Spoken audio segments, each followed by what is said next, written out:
Hometown Radio, 1580 KGAF presents the Community Service Report. Here is Dee Blanton.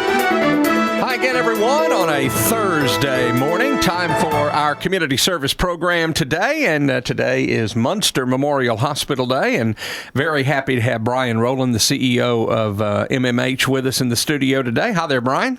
Hey, good morning to you, Dee. It's good to see you, and always good to talk and get caught up about what's going on at MMH. Now, in healthcare, as in many things these days, the news seems to be filled with negatives and, places that need to be improved and this, that, and the other. But you kind of wanted to talk about some positives today, and I think that's a good way to end the year. Our last show of the year here is to talk about some positives. So I'm just going to open the floor to you.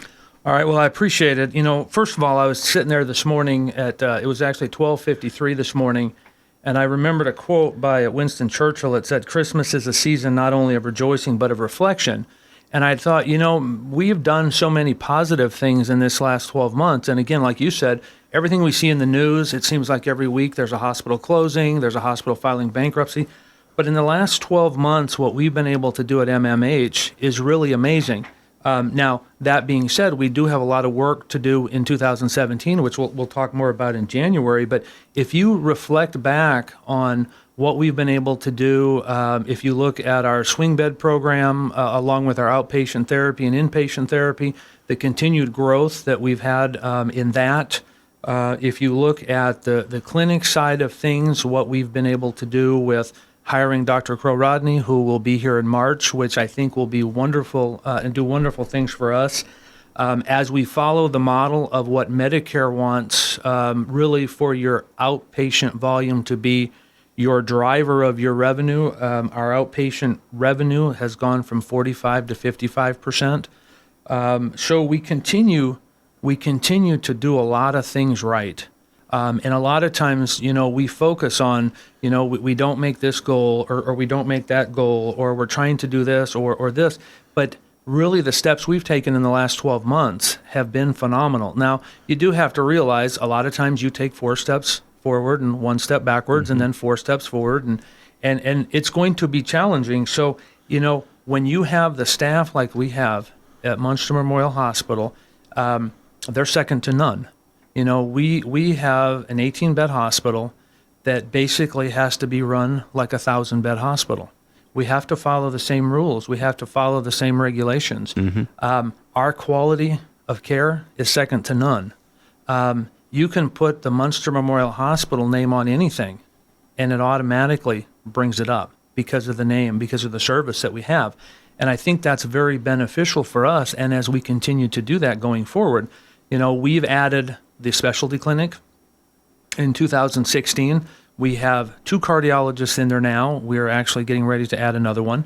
I don't want to make it a cardiology specialty clinic, but at the rate we're going, and if we need that, we've had the pediatrician come on board, and it may be only 1 day a month, but you want to try things. You want to kind of, stick your toe in the water before you jump all in and make sure it's something you need. Right. So there's a lot of things we're doing in the right direction. Another quote from Winston Churchill that I read this morning: "It's no use saying we're doing our best. You've got to succeed by doing what is necessary." And in reality, that's what we're trying to do. Well, we want to do our best. That's great. But in rural healthcare, you have to do what's necessary. So as we move into 17, we're going to look at the community needs assessment. What do we really need in our hospital district? What do we want to step off that pier and try to do by ourselves, or what do we want to do with somebody else? And I think if we take those baby steps compared to what we've done, and I've been here just under a year and a half, the things that were started before I got here and the stuff that have happened since I've been here, I think we're doing the right things right, and we're fixing some of the wrong things and doing them correctly or better. Mm-hmm. And I think that's been a true reflection in 2016 and what we've done. Right. And through all of that, one thing we don't talk about a lot, and most people don't like to talk about finances, but the hospital's finances, as I understand, are improving, and you're in a much better standing now than you were. We are, and I'll be honest with you, I'm excited with the way the financials look right now, but in rural healthcare, you can have 4 great months like we have so far this fiscal year to date, and you can have 2 really bad ones. So you have to prepare for that's where that you take 4 steps forward and 1 step back. And eventually you're going to get to where you want to. But yes, and a lot of that is looking at where is our revenue coming from? Are we doing the cost reports correctly? Bringing on a full-time permanent CFO in 2016 has made a tremendous difference in our facility. Modeling our nursing management team the way we are with the functions that they're doing, I think has made a big difference. Our expense management, those are some key things that, there's no perfect model. There's no right way to run a hospital. There's probably 18 different ways you can do it the right way. There's one way you can do it wrong. And there's a lot of hospitals that do that. So it's really exciting when you look at all the different pieces that we've put in place. Especially in the last 12 months, if I knew that I could have been sitting here 12 months from last December and talking about all the positive things, I would have thought it could have happened, but to actually see it come to fruition really makes you feel good. Because again, it goes to managing today as we prepare for tomorrow is got to be that thing that every morning when you wake up in rural healthcare, you got to be thinking about that. Yeah. And on Sunday mornings when you wake up and go to Walmart, you're thinking about that because I do that on Sunday mornings. So it's one of those things where, again, getting some doctors on board, expanding our outpatient services, just the training and education, getting the staff to feel more in tune to what's going on. I had this whole analogy I was going to do on how all of our departments are like the spokes on a wheel.